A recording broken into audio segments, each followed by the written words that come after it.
നമ്മുടെ നിയമസഭ പാസ്സാക്കിയ നിയമമനുസരിച്ച് ഗവർണറാണ് സർവകലാശാലകളുടെ വൈസ് ചാൻസലർമാർ. ഗവർണറെ നിയമിക്കുന്നത് ഭരണഘടനാപരമായി പ്രസിഡൻ്റാണ്.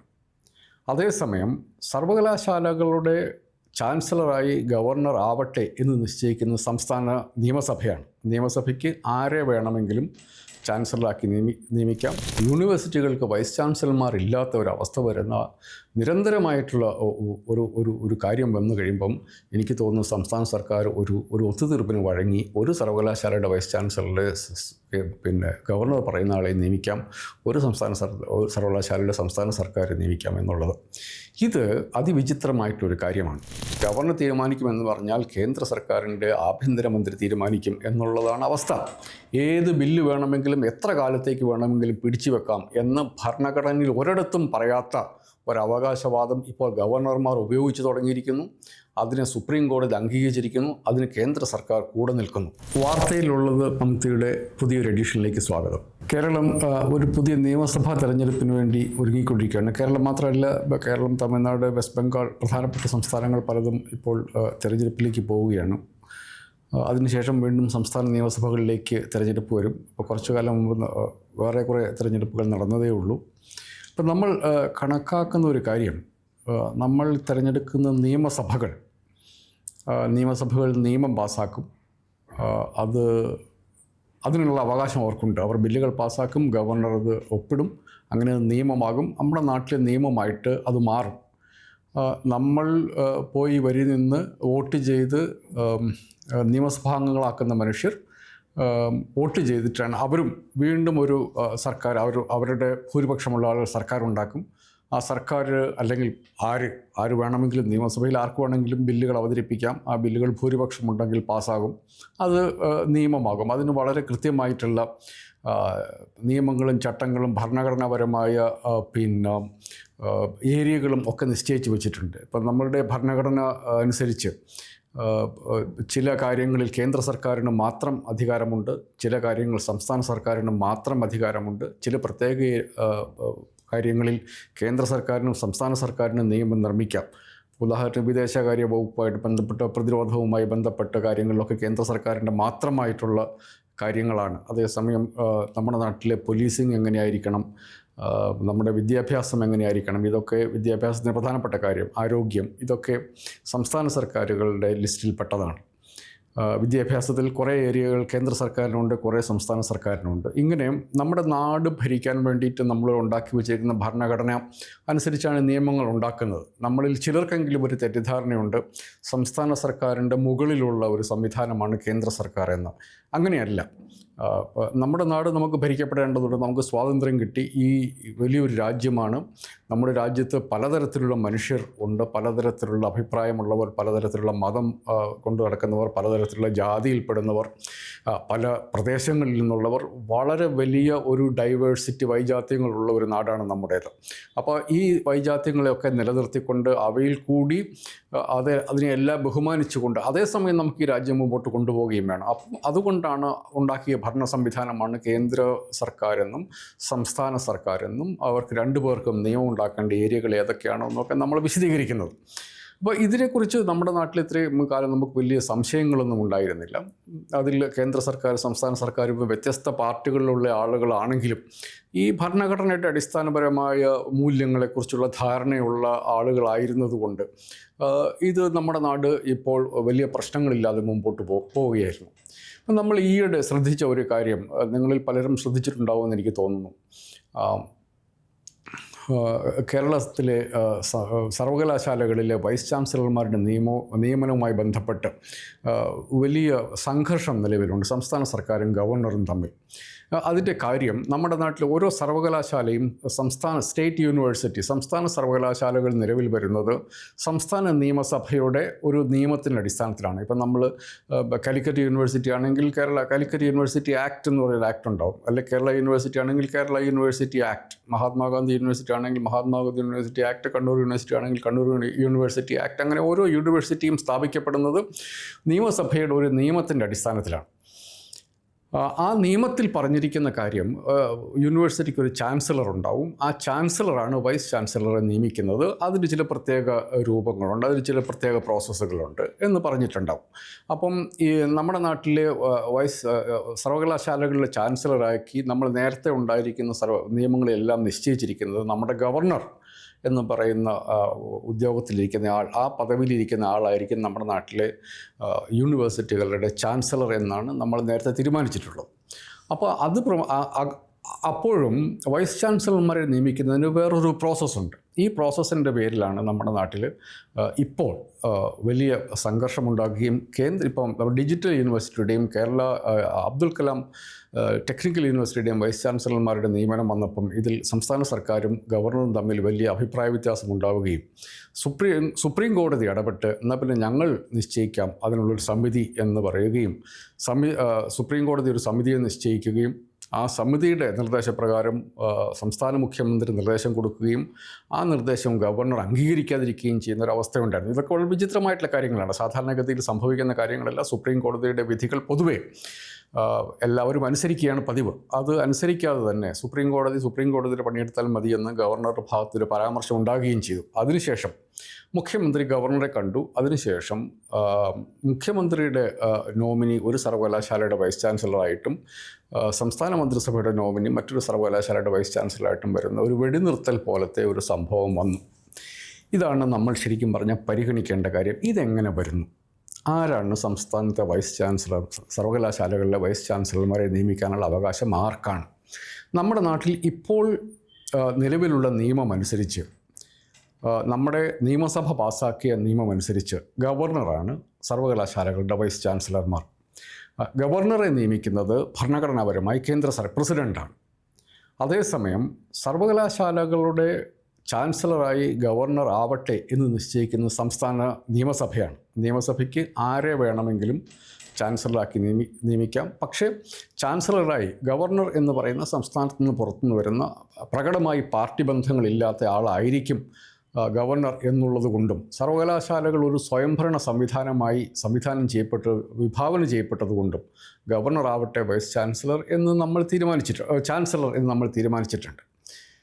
അപ്പോഴാണ് ഈ പലപ്പോഴും വരുന്ന കാര്യം എന്തെന്ന് വെച്ചാൽ, ഇതിനു വേണ്ടിയിട്ടൊരു സെർച്ച് കമ്മിറ്റിയെ വെക്കാനും ഇതിൻ്റെ അകത്തൊക്കെ കേന്ദ്ര സർക്കാരിൻ്റെ പ്രതിനിധികളായി വരുന്ന സംസ്ഥാന ഗവർണർമാർ പ്രകടമായി രാഷ്ട്രീയം കളിക്കാൻ തുടങ്ങി. വൈസ് ചാൻസലർമാരായിട്ട് BJPയുടെയും സംഘപരിവാരത്തിൻ്റെയും ആളുകളെ നിയമിക്കാൻ വേണ്ടി തുടങ്ങി. ഇത് മനസ്സിലാക്കിയപ്പോഴാണ്, കാരണം ഇപ്പം നമുക്ക് നോക്കിയറിയാം, സാധാരണഗതിയിൽ തെരഞ്ഞെടുപ്പിലൂടെ വരുന്ന സെനറ്റിലോ സിൻഡിക്കേറ്റിലോ ഒരൊറ്റ സംഘപരിവാരകാരനും ഉണ്ടാവില്ല.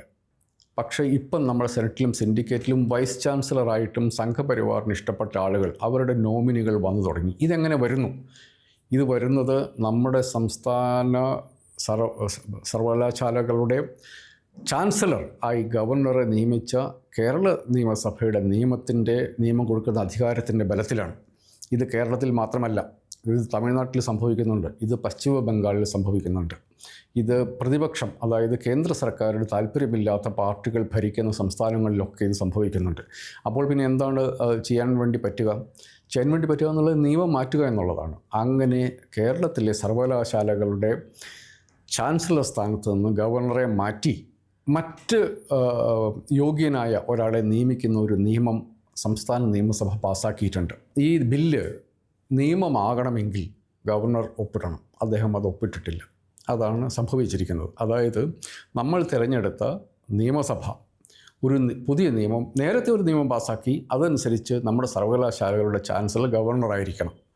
ഗവർണർ രാഷ്ട്രീയം കളിക്കാൻ തുടങ്ങുകയും അദ്ദേഹം നമ്മുടെ നാടുമായി പ്രത്യേകിച്ച് പരിചയമൊന്നുമില്ലാത്ത മനുഷ്യരെ, അല്ലെങ്കിൽ നമ്മുടെ നാട്ടിലെ ജനസമ്മതി ഇല്ലാത്ത മനുഷ്യരെ, ഇപ്പോൾ BJPയാണ് കേരളത്തിൽ അധികാരത്തിൽ വരുന്ന ഒരു കാലത്ത് BJPക്ക് താല്പര്യമുള്ള ആളുകളെ ആയിരിക്കും വരിക. കാരണം ജനങ്ങളുടെ പിന്തുണയുള്ളത് കൊണ്ട് തന്നെ വളരെ നാച്ചുറലി ഒരു ജനാധിപത്യ പ്രക്രിയയുടെ ഭാഗമായിട്ട് അതിൻ്റെ ആളുകൾ സെനറ്റിലും സിൻഡിക്കേറ്റിലും ഒക്കെ വരും. അങ്ങനെ വരാതിരിക്കുന്നിടത്തോളം കാലം ഇതെങ്ങനെ ശരിയാവും എന്നുള്ള ചോദ്യത്തിൽ നിന്നാണ് ഈ ഉത്തരം വന്നത്. അതായത് ചാൻസലർമാരായിട്ട് ഇനി മുതൽ ഗവർണർമാർ വേണ്ട. ഗവർണർ രാഷ്ട്രീയം കളിക്കുന്നു. നേരത്തെ ഉണ്ടായിരുന്ന ഗവർണർമാർ അങ്ങനെ പ്രകടമായി രാഷ്ട്രീയം കളിക്കാത്തവരാണ്. കേന്ദ്ര സർക്കാരിൻ്റെ നോമിനികളാണ് എങ്കിൽ കൂടി അവർ പരസ്യമായി പ്രകടമായി രാഷ്ട്രീയം കളിക്കാത്തവരാണ്. പക്ഷേ പുതിയ ഗവർണർമാർ, നമുക്കറിയാം ഇതിനു മുമ്പുണ്ടായിരുന്ന ഗവർണർ എന്തുമാത്രം പ്രകടനങ്ങളൊക്കെയാണ് കാണിച്ചുകൊണ്ടിരുന്നതെന്നാൽ ഇപ്പോഴത്തെ ഗവർണറും അദ്ദേഹത്തിൻ്റെ പാതയിൽ തന്നെയാണ് പോകുന്നത്. മാത്രമല്ല, സംഘപരിവാരവുമായി ബന്ധപ്പെട്ട ആളുകളെ സർവകലാശാലകളുടെ പല സമിതികളിലും നിയമിക്കുന്നൊരവസ്ഥയുണ്ട്. അതുകൊണ്ട് നമ്മൾ ആ നിയമം മാറ്റിക്കൊണ്ട് നമ്മൾ ബില്ല് നമ്മുടെ നിയമസഭ പാസ്സാക്കി. ആ നിയമസഭ പാസ്സാക്കിയ ബില്ല് ഇതുവരെ നിയമമായിട്ടില്ല. ആ നിയമം വന്നു കഴിഞ്ഞാൽ വേറൊരാളെ ചാൻസലറായി നിയമിക്കാൻ വേണ്ടി പറ്റും. അപ്പം ഈ സംഘപരിവാരത്തിൻ്റെ ഈ തിരികെ കയറ്റലുകൾ നടക്കാതെ വരും. ഈ ബില്ല് ഇതുവരെ നിയമമായിട്ടില്ല. ആ ബില്ല് നിയമമാകാത്തത് കൊണ്ട് തന്നെ ഗവർണർ തന്നെ വൈസ് ചാൻസലർമാരെ നിയമിക്കണം എന്നുള്ള അവസ്ഥ വരുന്നു. അങ്ങനെ വരുമ്പോൾ യൂണിവേഴ്സിറ്റികൾക്ക് വൈസ് ചാൻസലർമാർ ഇല്ലാത്ത ഒരവസ്ഥ വരുന്ന നിരന്തരമായിട്ടുള്ള ഒരു കാര്യം വന്നു കഴിയുമ്പം എനിക്ക് തോന്നുന്നു സംസ്ഥാന സർക്കാർ ഒരു ഒത്തുതീർപ്പിന് വഴങ്ങി ഒരു സർവകലാശാലയുടെ വൈസ് ചാൻസലറെ ഗവർണർ പറയുന്ന ആളെ നിയമിക്കാം, ഒരു സർവകലാശാലയുടെ സംസ്ഥാന സർക്കാർ നിയമിക്കാം എന്നുള്ളത്. ഇത് അതിവിചിത്രമായിട്ടൊരു കാര്യമാണ്. നമ്മൾ ഏപ്രിൽ മെയ് മാസത്തിൽ നമ്മുടെ സംസ്ഥാനത്തും തിരഞ്ഞെടുപ്പ് നടക്കും. നമ്മളെല്ലാവരും വരി നിന്നൊരു സംസ്ഥാന നിയമസഭയെ തിരഞ്ഞെടുക്കും. എന്തിനാണ് നിയമസഭയെ നമ്മൾ തിരഞ്ഞെടുക്കുന്നത്? നമ്മുടെ നാടിനെ ഭരിക്കാൻ വേണ്ടിയിട്ടാണ്. കേരളത്തെ ഭരിക്കാൻ വേണ്ടിയിട്ട് നമ്മുടെ ഭരണഘടനയിൽ കേരളത്തിലെ നിയമസഭയ്ക്ക് ഏതൊക്കെ കാര്യങ്ങളിൽ, കേരളത്തിലെ മന്ത്രിസഭയ്ക്ക് ഏതൊക്കെ കാര്യങ്ങളിൽ തീരുമാനമെടുക്കാൻ പറ്റുമെന്നുള്ളതിനെക്കുറിച്ച് വളരെ കൃത്യമായ ഭരണഘടനാപരമായ നിലപാടുകളുണ്ട്. അതിൻ്റെ അകത്തുനിന്ന് ഭരണഘടനയെ മാനിച്ചുകൊണ്ട് അതിൻ്റെ കൃത്യമായ തീരുമാനങ്ങൾ എടുക്കാൻ വേണ്ടി നമുക്ക് ഏതൊക്കെ കാര്യങ്ങൾ തീരുമാനമെടുക്കാൻ പറ്റുമെന്നുള്ളതിനെക്കുറിച്ച് ഭരണഘടനയിൽ കൃത്യമായ വ്യവസ്ഥയുണ്ട്. ഏതൊക്കെ നിയമങ്ങൾ പാസ്സാക്കാൻ സംസ്ഥാന സർക്കാരിന് പറ്റും എന്നുള്ളതിനെക്കുറിച്ച് സംസ്ഥാന നിയമസഭയ്ക്ക് പറ്റുമെന്നുള്ള ഭരണഘടനയിൽ കൃത്യമായിട്ടുള്ള നിലപാടുകളുണ്ട്. ഇപ്പം നമ്മളുടെ നിയമസഭ തെറ്റായിട്ടുള്ളൊരു തീരുമാനം എടുത്താൽ ഭരണഘടനാപരമായി ഇപ്പം നമുക്ക് നിയമം പാസ്സാക്കാൻ പാടില്ലാത്ത ഒരു ഏരിയയിൽ കയറി നിയമം പാസ്സാക്കിയാൽ ആ നിയമത്തെ അസാധുവാക്കാനുള്ള അവകാശവും ഉത്തരവാദിത്വവും നമ്മുടെ ഹൈക്കോടതിക്കുണ്ട്, സുപ്രീം കോടതിക്കുണ്ട്. രണ്ട് ഭരണഘടനാ കോടതികൾ എന്ന നിലയ്ക്ക് ഹൈക്കോടതിയിൽ ആരെങ്കിലും പോയാൽ ഹൈക്കോടതിക്ക് നമ്മുടെ സംസ്ഥാന സർക്കാർ ഇപ്പം പൗരത്വവുമായി ബന്ധപ്പെട്ട ഒരു നിയമം പാസ്സാക്കുന്നു എന്ന് വിചാരിക്കുക. നമ്മുടെ എതിരഭിപ്രായം പറയുന്ന ഒരു നിയമം പാസ്സാക്കുന്നു എന്ന് വന്നാൽ ആ നിയമത്തിന് നിലനിൽപ്പില്ല. ആ നിയമം ഹൈക്കോടതിയിൽ ആരെങ്കിലും കൊണ്ട് ഒരു റിട്ട് പിറ്റീഷൻ കൊടുത്താൽ അത് അപ്പം തന്നെ ആ നിയമം അസാധുവാക്കും. അതിനുള്ള അധികാരം ഹൈക്കോടതിക്കുണ്ട്. ഇനി ജനദ്രോഹ ബില്ലുകളാണ് വരുന്നതെങ്കിൽ, അതാണ് നിയമം വരുന്നതെങ്കിൽ ജനങ്ങൾക്ക് അഭിപ്രായം പറയാം. പക്ഷേ ഗവർണർക്ക് അങ്ങനെ അഭിപ്രായം പറയാനുള്ള ഒരു അവകാശം നമ്മുടെ ഭരണഘടന തരുന്നില്ല. അതേസമയം ഗവർണർ ഒപ്പിട്ടെങ്കിൽ മാത്രമേ ഈ ബില്ല് നിയമമാകൂ എന്നുള്ള അവസ്ഥയുമുണ്ട്. ഇപ്പോൾ നമ്മൾ കാണുന്നത് ഈ ഗവർണർ പലപ്പോഴും കേന്ദ്ര സർക്കാരിന് താല്പര്യമില്ലാത്ത വിഷയങ്ങളിൽ അല്ലെങ്കിൽ ഗവർണർക്ക് താല്പര്യമില്ലാത്ത വിഷയങ്ങളിൽ സംസ്ഥാന നിയമസഭകൾ ബില്ലുകൾ പാസ്സാക്കിയാൽ ആ ബില്ലുകൾ നിയമമാക്കുന്നില്ല, ഒപ്പിട്ട് നിയമമാക്കുന്നില്ല എന്ന വിചിത്രമായിട്ടുള്ളൊരവസ്ഥ വന്നിരിക്കുകയാണ്. അതിപ്പം നമ്മളതുമായി ബന്ധപ്പെട്ട നിരവധി കോടതി കേസുകൾ നമ്മൾ കണ്ടിട്ടുണ്ട്.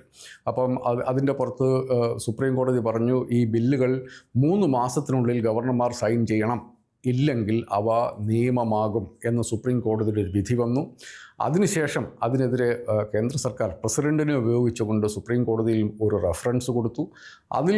ആ റഫറൻസിൽ ആദ്യത്തെ വിധിക്ക് തികച്ചും പ്രതികൂലമായിട്ടുള്ള ആ വിധിയെ തന്നെ ഇല്ലാതാക്കുന്ന തരത്തിലുള്ള ഒരു ഒപ്പീനിയനാണ് കേന്ദ്ര സർക്കാരിന് പ്രസിഡൻറ്റിന് സുപ്രീം കോടതി കൊടുത്തത്. അതായത് അങ്ങനെ ഒരു സമയപരിധി നിശ്ചയിക്കാൻ സുപ്രീം കോടതിക്ക് അവകാശമില്ല എന്നും അത് ഗവർണർമാരുടെ ഇച്ഛയ്ക്കനുസരിച്ചാണ് എന്ന് വെച്ചാൽ ഇപ്പോഴും ശങ്കരൻ പഴയ പോലെ തെങ്ങിൽ കയറി എന്നുള്ളതാണ്. ഇപ്പോഴത്തെ അവസ്ഥയനുസരിച്ച് നമ്മുടെ നാട്ടിൽ നമ്മൾ തിരഞ്ഞെടുക്കുന്ന നിയമസഭയ്ക്ക് നിയമങ്ങൾ ഏതൊക്കെ ഏരിയകളിൽ പാസ്സാക്കാൻ പറ്റുമെന്ന് ഭരണഘടന പറഞ്ഞതിൻ്റെ അകത്ത് നിയമമുണ്ടാക്കിയാൽ പോലും അത് ഭരണഘടനാപരമായി നിയമമായി വരുന്നില്ല എന്ന വിചിത്രമായിട്ടുള്ളൊരവസ്ഥയുണ്ട്. ഈ അവസ്ഥ വരുന്നത് ഒരു തരത്തിലും ആകസ്മികമായിട്ട് വരുന്നതല്ല. ഇത് RSSൻ്റെ ഒരു അജണ്ടയുടെ ഭാഗമാണ്. RSSനെ സംബന്ധിച്ചിടത്തോളം ഇന്ത്യ എന്ന് പറയുന്നത് അതിൻ്റെ വൈവിധ്യങ്ങൾ കൊണ്ടല്ല അറിയപ്പെടേണ്ടത്. RSS പറയുന്ന ഹിന്ദുത്വ ദേശീയത, ആ ദേശീയത മാത്രമേ ഇന്ത്യക്കുള്ളൂ. മറ്റ് ഒരു തരത്തിലുള്ള അഭിപ്രായ വ്യത്യാസങ്ങളോ വൈജാത്യങ്ങളോ വൈവിധ്യങ്ങളോ അംഗീകരിക്കേണ്ടതില്ല എന്നുള്ളതാണ് RSSൻ്റെ നിലപാട്. അതുകൊണ്ട് തന്നെ RSSൻ്റെ പണ്ട് മുതലെയുള്ള നിലപാട് ഇന്ത്യക്ക് ഒരു നിയമനിർമ്മാണ സഭ മതി, ഈ സംസ്ഥാനങ്ങൾക്കെല്ലാം നിയമനിർമ്മാണ സഭകളുടെ ആവശ്യമില്ല എന്നുള്ളത് RSSൻ്റെ പണ്ട് മുതലുള്ള നിലപാടാണ്. ഏകദേശം നമ്മളിപ്പോൾ അവിടെ എത്തി നിൽക്കുന്നു എന്നുള്ളതാണ് അവസ്ഥ. അതായത് നമ്മുടെ സംസ്ഥാന നിയമസഭ നമ്മളിപ്പോൾ ഏപ്രിൽ മാസത്തിലോ മെയ് മാസത്തിലോ നമ്മളിപ്പോൾ തിരഞ്ഞെടുത്ത നിയമസഭ, അത് നമ്മൾ തിരഞ്ഞെടുത്തതാണ്. നമ്മൾ പുതുതായിട്ട് തിരഞ്ഞെടുക്കാൻ വേണ്ടി പോകുന്ന നിയമസഭ, ആ നിയമസഭ ഒരു ബില്ല് പാസ്സാക്കിയാൽ അത് നിയമമാകണമോ വേണ്ടയോ എന്ന് ഗവർണർ തീരുമാനിക്കും. ഗവർണർ തീരുമാനിക്കുമെന്ന് പറഞ്ഞാൽ കേന്ദ്ര സർക്കാരിൻ്റെ ആഭ്യന്തരമന്ത്രി തീരുമാനിക്കും എന്നുള്ളതാണ് അവസ്ഥ. ഏത് ബില്ല് വേണമെങ്കിലും എത്ര കാലത്തേക്ക് വേണമെങ്കിലും പിടിച്ചു വെക്കാം എന്ന് ഭരണഘടനയിൽ ഒരിടത്തും പറയാത്ത ഒരവകാശവാദം ഇപ്പോൾ ഗവർണർമാർ ഉപയോഗിച്ച് തുടങ്ങിയിരിക്കുന്നു. അതിനെ സുപ്രീം കോടതി അംഗീകരിച്ചിരിക്കുന്നു. അതിന് കേന്ദ്ര സർക്കാർ കൂടെ നിൽക്കുന്നു. എന്ന് വെച്ചാൽ നിയമസഭ നമ്മുടെ ഈ രാജ്യത്തെ കേരളത്തിലെ 3.5 കോടി മനുഷ്യരുടെ തീരുമാനത്തെ വീറ്റോ ചെയ്യാൻ ഒരു ഗവർണർക്ക് പറ്റും എന്നുള്ളൊരവസ്ഥയുണ്ട്. ഇത് നമ്മുടെ ഭരണഘടന വിഭാവനം ചെയ്തിരിക്കുന്ന രീതിയിലല്ല പ്രവർത്തിക്കുന്നത്. നമ്മുടെ ഭരണഘടന പ്രകാരം നമ്മുടെ നിയമസഭയ്ക്ക് നിയമം പാസ്സാക്കാനുള്ള അവകാശമുണ്ട്, നമുക്ക് വേണ്ടി നിയമം പാസ്സാക്കാനുള്ള അവകാശമുണ്ട്. അതിൻ്റെ പുറത്തിരിക്കാൻ ഒരു ഗവർണർക്കും ഒരു കേന്ദ്ര സർക്കാരിനും ഭരണഘടനാപരമായിട്ട് അവകാശമില്ല. പക്ഷേ നമ്മൾ എത്തി നിൽക്കുന്ന അവസ്ഥ എന്ന് പറഞ്ഞാൽ ഈ നിയമങ്ങളൊന്നും നിയമങ്ങളായി വരുന്നില്ല. ഈ ബില്ലുകളൊന്നും ഗവർണർ ഒപ്പിട്ട് നിയമങ്ങളായി വരുന്നില്ല. ആ നിയമമായിട്ട് വന്നിട്ടുണ്ടായിരുന്നെങ്കിൽ സംസ്ഥാന സർക്കാരിന് ഒരു ചാൻസലറെ നിയമിക്കാമായിരുന്നു. ആ ചാൻസലർ നിയമനങ്ങൾ നടത്തിയിട്ടുണ്ടായിരുന്നേനെ. അതിന് പകരം ഗവർണർ തന്നെ ചാൻസലറായിട്ട് തുടരുന്നു എന്നുള്ളത് നമ്മുടെ നിയമസഭ പാസ്സാക്കിയ ബില്ല് നിയമമാകാത്തത് കൊണ്ടാണ്.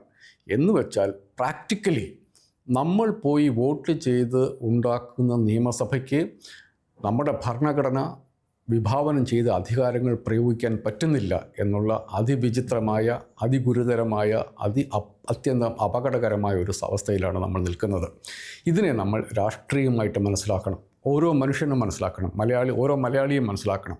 ഓരോ ജനാധിപത്യ വിശ്വാസിയും ഇതിനെക്കുറിച്ച് നമ്മൾ മനസ്സിലാക്കണം. എന്തിനാണ് നമ്മൾ പോയി വോട്ട് ചെയ്യുന്നത്? നമ്മൾ വിശ്വസിക്കുന്നത് നമ്മുടെ ഭരണഘടന പ്രകാരം നമ്മുടെ നാട് ഭരിക്കപ്പെടണം എന്നാണ്. അങ്ങനെയാണ് എങ്കിൽ നമ്മുടെ നിയമസഭ പാസ്സാക്കുന്ന ബില്ലുകൾ അത് നിയമമാകേണ്ടതില്ലേ? അതിൽ നിയമവിരുദ്ധമായി എന്തെങ്കിലും ഉണ്ടെങ്കിൽ, അതിൽ ഭരണഘടനാ വിരുദ്ധമായി എന്തെങ്കിലും ഉണ്ടെങ്കിൽ ആ കാര്യം കോടതികളല്ലേ പരിശോധിക്കേണ്ടത്? അനന്തമായി നിയമസഭ പാസ്സാക്കുന്ന ബില്ലുകൾക്ക് മേൽ ഗവർണർമാർക്ക് അടയിരിക്കാം എന്ന് വന്നാൽ എന്താണ് അതിൻ്റെ അർത്ഥം? അതിൻ്റെ അർത്ഥമെന്ന് വെച്ചാൽ നിയമസഭയ്ക്ക് അതിൻ്റെ അധികാരം നഷ്ടപ്പെട്ടു തുടങ്ങിയിരിക്കുന്നു എന്നുള്ളതാണ്. ഇത് അതീവ ഗുരുതരമായ ഒരവസ്ഥയാണ്. നമ്മുടെ നാട് നമ്മൾ പലപ്പോഴും കേട്ടിട്ടുണ്ട്, ഫാഷിസ്റ്റ് ചിന്താഗതിയുള്ള സംഘപരിവാരത്തിൻ്റെ നിയന്ത്രണത്തിലാണ് കേന്ദ്ര സർക്കാർ ഭരിക്കുന്നത് എന്ന് നമ്മൾ കേട്ടിട്ടുണ്ട്. അത് നമ്മുടെ ജീവിതത്തെ ബാധിക്കാൻ തുടങ്ങിയിരിക്കുന്നു എന്ന് നമ്മൾ മനസ്സിലാക്കേണ്ടതുണ്ട്. ഈ തെരഞ്ഞെടുപ്പ് വരുമ്പോൾ നമ്മൾ ആത്യന്തികമായി നമ്മൾ അഡ്രസ്സ് ചെയ്യേണ്ട രാഷ്ട്രീയ പ്രശ്നം എന്നുള്ളത് നമ്മൾ എന്തിനാണ് പോയി വോട്ട് ചെയ്യുന്നത് എന്നുള്ളതാണ്. ഇതൊരു വലിയ പ്രോസസ്സാണ്.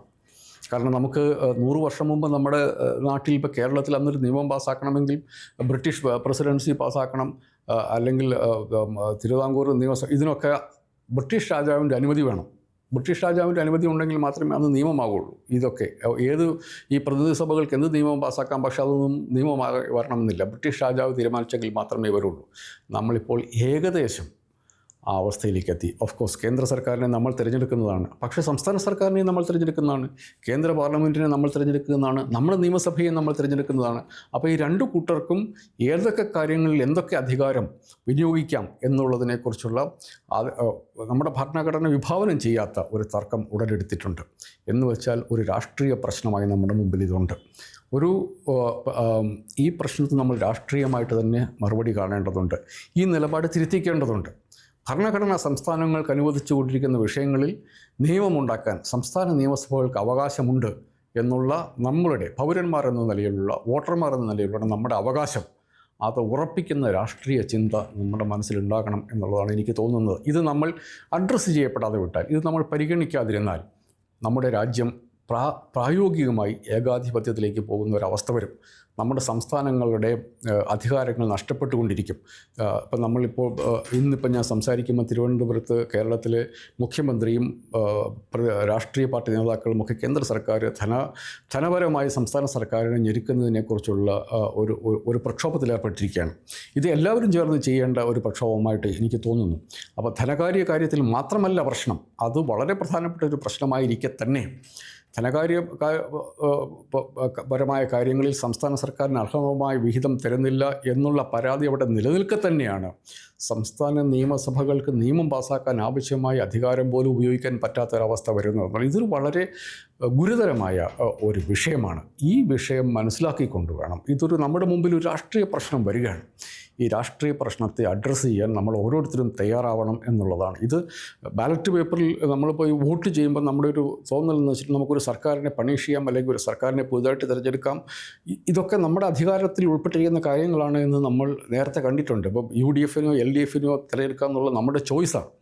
അപ്പോൾ ആ ചോയ്സ് വന്നു കഴിയുമ്പോൾ അവർ 2 പ്രാവശ്യം LDF ഭരിച്ചു, അടുത്ത പ്രാവശ്യം ചിലപ്പോൾ UDF ഭരിക്കും, അല്ലെങ്കിൽ ചിലപ്പോൾ LDF തന്നെ വന്നെന്നിരിക്കും.